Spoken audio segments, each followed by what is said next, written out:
তারিখে ডেকেছো? ডাক্তার গিয়েছে, তোর বন্ধু তোর উপরে গেছে, বলে আসবে না।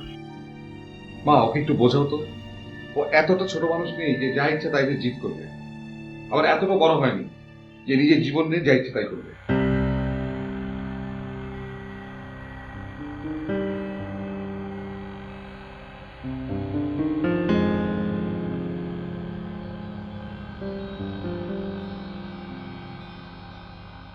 তোকে এত ক্লান্ত দেখাচ্ছে, কি হয়েছে?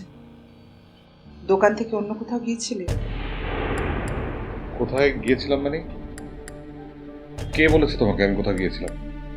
না, ওই যে তোর আসতে দেরি হচ্ছিল তো, একটু চিন্তা হচ্ছিল, তোর মোবাইলটাও বন্ধ, তাই রুস্তমকে কল করেছিলাম।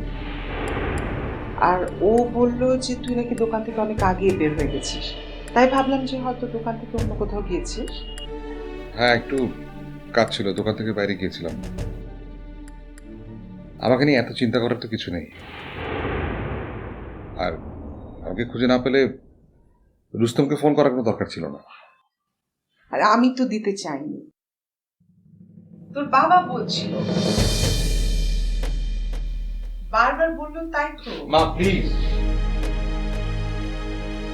ওই লোকটাকে বারবার আমার বাবা বলবে না। মানুষের বাবা একজনই হয়, আমার বাবা একজনই, যিনি 20 বছর আগে মারা গেছেন। বারবার তোর বাবা বললে একটা লোক আমার বাবা হয়ে যাবে না। এটা তোর ধারণা, তোর হয়তো এরকম মনে হয়, কিন্তু আমি মনে করি উনি তোর বাবা। গত 20 বছর ধরে বাবা হিসেবে কোন দায়িত্বটা উনি পালন করেন বলতে পারিস? হ্যাঁ, হতে পারিস সে তোকে জন্ম দেয়নি, কিন্তু আমি তো তোকে জন্ম দিয়েছি। সেই আমি, আমার চরম দুঃসময় এই লোকটা আমার পাশে এসে দাঁড়িয়েছিল। একজন বিধবাকে, 10 বছরের বাচ্চার মাকে এই লোকটা কি যে সম্মান দিয়েছে, বিয়ে করেছে, সন্তানের দায়িত্ব নিয়েছে, ভালোবাসা দিয়েছে, বল অস্বীকার করতে পারবি? তোর কথা ভেবে, শুধুমাত্র তোর মুখের দিকে তাকিয়ে এই লোকটা নিজের সন্তান কখনো নিতে চায়নি।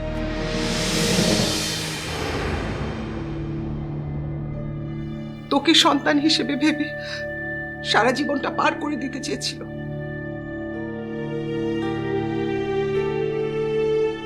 আমি জোর না করলে তানি কখনো এই পৃথিবীতে আসতো না।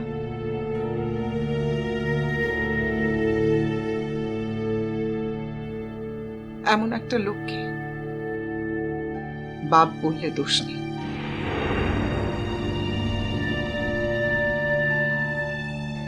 শুধুমাত্র জন্ম দিলেই বাপ হওয়া যায় না।